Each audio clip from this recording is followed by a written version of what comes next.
परिवर्तन लाने का है इरादा, बस आपका साथ चाहिए। परिवर्तन लाने का है इरादा, बस आपका साथ चाहिए। सहयोग आपका, कर्तव्य हमारा, बस आपका आशीर्वाद चाहिए। पतझड़ में भी बाहर लेकर आऊंगा, पतझड़ में भी बाहर लेकर आऊंगा। आपके लिए अनोखा प्यार और दुलार लेकर आऊंगा। अब ले चलते हैं विकास के ओर। आपके क्षेत्र के पूर्व जिला परिषद बूढ़ा भैया को आप सब 2011 में भारी मतों से विजय बनाए थे, तो आप सभी ग्रामीण जनता से नम्र निवेदन है कि इस बार भारी मतों से विजय बनाए और उनकी पत्नी ज्ञानती देवी को जिला परिषद हेतु आप सब आशीर्वाद दें। बूढ़ा भैया जिंदाबाद, जिंदाबाद जिंदाबाद, ज्ञानती देवी जिंदाबाद, जिंदाबाद जिंदाबाद, ग्रामीण जनता जिंदाबाद, जिंदाबाद जिंदाबाद, बूढ़ा मिसिर जिंदाबाद, जिंदाबाद जिंदाबाद, शाहपुर के जनता जिंदाबाद, जिंदाबाद जिंदाबाद, ज्ञानती देवी जिंदाबाद, जिंदाबाद जिंदाबाद। सगरे बूढ़ा भैया के गुजतात नमामा, Mixed by विशाल यादव। सगरे बूढ़ा भैया के गुजतात नमामा, शाहपुर के जनता मांगे, शाहपुर के जनता मांगे इनके निशानवा।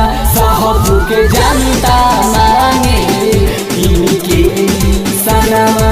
बूढ़ा भैया जिंदाबाद, जिंदाबाद जिंदाबाद, ज्ञानती देवी जिंदाबाद, जिंदाबाद जिंदाबाद, ग्रामीण जनता जिंदाबाद, जिंदाबाद जिंदाबाद, बूढ़ा मिसिर जिंदाबाद, जिंदाबाद जिंदाबाद। ज्ञानती देवी जीत बाड़ी आरे सब कर मनावा।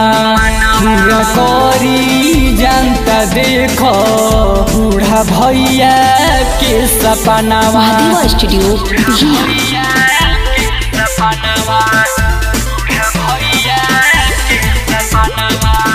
ज्ञानती देवी जीत बाड़ी आरे सब कर मनावा।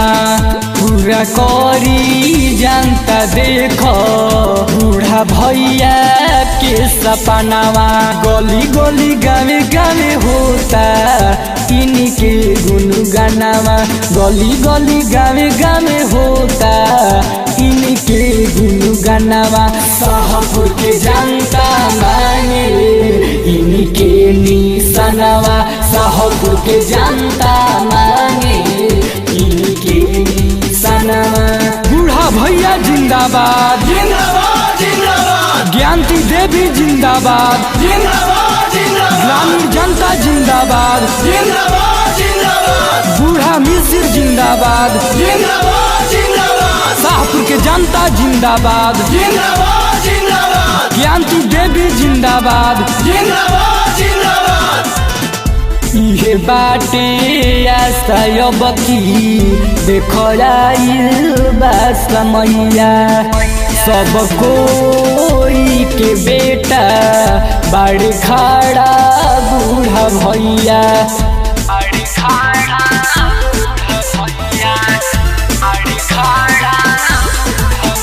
इहे बाटे आशा बकी देखो आइल बा समैया।